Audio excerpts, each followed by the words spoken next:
सुबह के 6:30 national highway पर कोहरा इतना घना था कि हाथ को हाथ न दिखाई दे।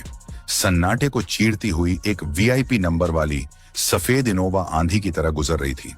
अंदर पिछली सीट पर नहीं बल्कि ड्राइविंग सीट पर बैठी थी जिले की डीएम नेहा वर्मा। ब्लूटूथ कान में लगा था और वो किसी जूनियर ऑफिसर की क्लास लगा रही थी। मिस्टर शर्मा, मुझे बहाने नहीं चाहिए। अगर वो फाइल आज मेरी टेबल पर नहीं हुई तो अपना सस्पेंशन लेटर टाइप करवा लेना। I don't care. गुस्से में उन्होंने फोन काटा और एक्सीलेटर पर पैर दबा दिया। नेहा को आदत थी सड़क हो या जिंदगी सब कुछ अपनी रफ्तार से चलाने की। तभी अचानक धड़ाम, गाड़ी जोर से लहराई। स्टीयरिंग हाथ से छूटते छूटते बचा। नेहा ने बड़ी मुश्किल से गाड़ी को सड़क किनारे कच्ची मिट्टी पर उतारा। सन्नाटा छा गया। टायर के परखच्चे उड़ चुके थे। नेहा बाहर निकली। ठंड गजब की थी लेकिन उनका पारा 7वें आसमान पर था। जैक निकालना आता नहीं था और इस सुनसान जगह पर कोई परिंदा भी नहीं था।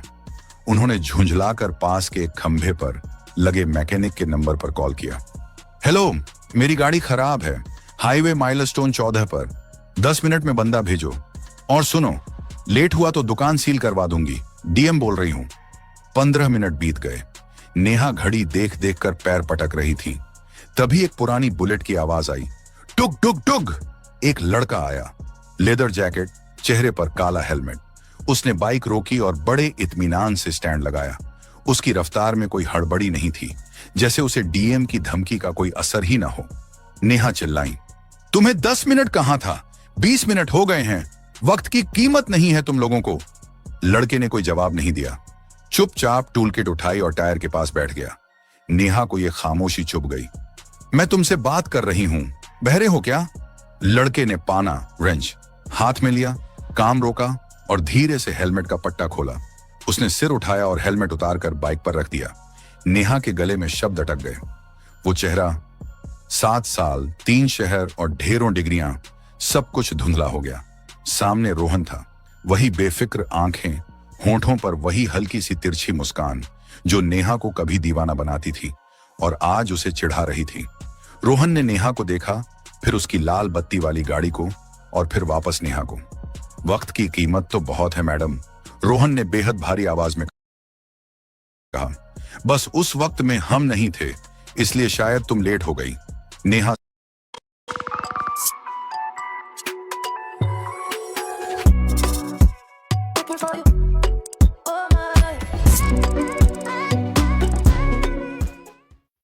सन्न रह गई। रोहन ने तंज कसा था या सच बोला था, वो समझ नहीं पाई। रोहन टायर बदल रहा था। माहौल में तनाव इतना था कि चिंगारी भड़क जाए। नेहा को वहां खड़े रहना अजीब लग रहा था।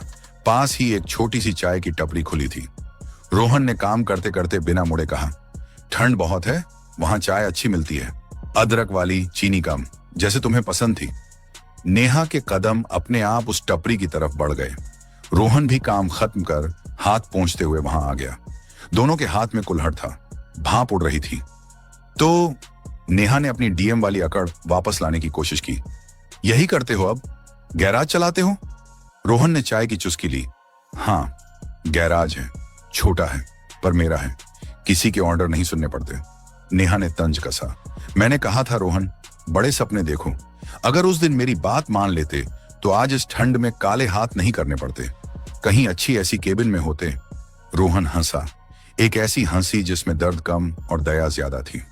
नेहा, तुम ऐसी केबिन में बैठकर भी खुश नहीं हो, ये तुम्हारे चेहरे की झुर्रियां बता रही हैं, और मैं काले हाथ करके भी सुकून से सोता हूं। फर्क सपनों का नहीं, नींद का है। नेहा तिलमिला गई। एक मामूली मैकेनिक उसे जिंदगी का फलसफा सिखा रहा था। उसने पर्स निकाला और 500 के 2 नोट निकाले, चाय के पैसे और उसकी मजदूरी। ये लो और ज्ञान अपने पास रखो। रोहन ने नोट देखे, फिर अपनी जेब से 10 रुपए का सिक्का निकाला और चाय वाले को देकर कहा, मेरा हो गया। फिर नेहा की तरफ मुड़ा। तुम्हारी गाड़ी का टायर बदला है, उसका चार्ज 100 रुपये है, लेकिन आज पुराने कस्टमर के लिए डिस्काउंट समझ लो। उसने नेहा के पैसे नहीं लिए, बुलेट स्टार्ट की और जाते जाते बोला, टायर नया है मैडम, पर रास्ता वही पुराना मत चुनना, कांटे बहुत हैं। वो चला गया। नेहा हाथ में नोट लिए उस उड़ती धूल को देखती रह गई। उसकी जीत पर आज किसी ने करारा तमाचा मारा था। नेहा ऑफिस पहुंची, लेकिन दिमाग में रोहन अटक गया था। उसका वो मना करना, वो तेवर, नेहा का ईगो हर्ट हो चुका था। उसे लगा रोहन ने पैसे न लेकर उसे नीचा दिखाया है। दोपहर में उसने अपने पीए को बुलाया। मिश्रा जी, हाईवे पर त्यागी ऑटो वर्क्स नाम की एक दुकान है। उसका मालिक कुछ लोन या सरकारी स्कीम के लिए अप्लाई कर रहा होगा। उसका एक 5 लाख का लोन तुरंत सैंक्शन करवाओ। और हाँ, ये पैसे सरकारी फंड से नहीं, मेरे पर्सनल अकाउंट से जाने चाहिए। उसे लगना चाहिए कि सरकार ने मदद की है। नेहा रोहन पर एहसान करके अपना पलड़ा भारी करना चाहती थी। वो उसे ये जताना चाहती थी कि देखो, मैं देने वाली हूं और तुम लेने वाले। शाम को मिश्रा जी वापस आए। उनका चेहरा उतरा हुआ था, हाथ में एक लिफाफा था। क्या हुआ? खुश हुआ वो? नेहा ने फाइल से नजर हटाए बिना पूछा। मैडम, उसने लोन लेने से मना कर दिया, मिश्रा जी ने डरते हुए कहा। क्या? नेहा चौंक गई। और उसने ये लिफाफा आपके लिए भेजा है। नेहा ने लिफाफा खोला। उसमें 100 रुपए का एक पुराना मुड़ा तोड़ा नोट था, वही टायर बदलने की मजदूरी, और एक पर्ची थी। पर्ची पर लिखा था, गरीब हूं नेहा, भिखारी नहीं। अपनी कीमत चुकाने की आदत है, वसूलने की नहीं। ये 100 रुपये रख लो, अगली बार किसी गरीब की मदद कर देना, मेरी तरफ से। नेहा का चेहरा गुस्से से लाल हो गया। वो अपनी कुर्सी से उठी। उसकी इतनी हिम्मत! रात के 9 बजे नेहा अपनी गाड़ी लेकर सीधे रोहन के गैराज पहुंची। रोहन शटर गिराने ही वाला था। नेहा गाड़ी से उतरी और सीधे उसके पास जाकर खड़ी हो गई। दिक्कत क्या है तुम्हारी रोहन? नेहा चिल्लाई। मैं मदद करना चाहती हूँ, तुम्हें इस कीचड़ से निकालना चाहती हूँ, और तुम हो कि अपना ये झूठा स्वाभिमान लेकर बैठे हो। क्यों? रोहन ने शटर का ताला लगाया और धीरे से पलटा। अब उसकी आंखों में वो नरमी नहीं थी। क्योंकि मुझे तुम्हारी दुनिया से नफरत है नेहा। रोहन की आवाज सख्त थी। मेरी दुनिया? हाँ, इसाना। तुम्हारी दुनिया, जहां रिश्तों का भी टेंडर निकलता है, जहां इंसान की हैसियत उसकी गाड़ी और कुर्सी से नापी जाती है। 7 साल पहले तुम मुझे इसलिए छोड़ गई थी क्योंकि मेरे पास पैसे नहीं थे तुम्हारे शौक पूरे करने के लिए। आज मैं खुश हूं तो तुम्हें बर्दाश्त नहीं हो रहा। तुम चाहती हो कि मैं तुम्हारे पैसों के नीचे दब जाऊं ताकि तुम्हें तसल्ली मिले कि तुम सही थी। नेहा की आंखों में आंसू आ गए। गुस्सा पिघलने लगा था। मैं बस तुम्हें खुश देखना चाहती थी रोहन। मैं आज भी अकेली हूं। नेहा की आवाज टूट गई। रोहन का चेहरा थोड़ा नरम हुआ। वो पास आया पर छुआ नहीं। नेहा, जिस दिन तुमने हमको छोड़कर किसी और को चुना था, उसी दिन हम दोनों हार गए थे। तुम्हारे पास पावर है, बंगला है, दुनिया सलाम ठोकती है। ये तुम्हारी जीत है, मुबारक हो। रोहन ने अपने गैराज की तरफ इशारा किया, जहां एक पुराना खटिया और छोटा सा स्टोव रखा था। मेरे पास आज खाने के लिए दाल रोटी है और कल की कोई फिक्र नहीं। माहौल एकदम शांत हो गया। दूर हाईवे से ट्रकों की आवाज आ रही थी। रोहन ने आखिरी बार किया, जो बेहद गहरा था। जाओ नेहा, तुम्हारी गाड़ी बड़ी है, रफ्तार तेज है, मेरा स्कूटर धीरे चलता है।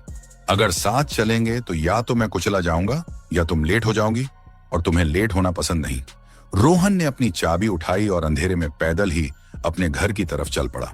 उसने पीछे मुड़कर नहीं देखा। नेहा वहां खड़ी रही। उसकी चमचमाती लाल बत्ती वाली गाड़ी गैराज के पीले बल्ब की रोशनी में अजीब लग रही थी। उसे आज समझ आया कि 7 साल पहले उसने रोहन को नहीं छोड़ा था, बल्कि अपने सुकून को छोड़ा था। उसने गाड़ी स्टार्ट की। शीशे में रोहन की परछाई अब गायब हो चुकी थी। नेहा मुस्कुराई, एक हारी हुई मुस्कान। आंखों में आंसू थे, पर होठों पर एक कड़वा सच, शायद कुछ जीतें हार से भी बदतर होती हैं। गाड़ी आगे बढ़ गई और पीछे रह गया बस धूल और धुआं। दोस्त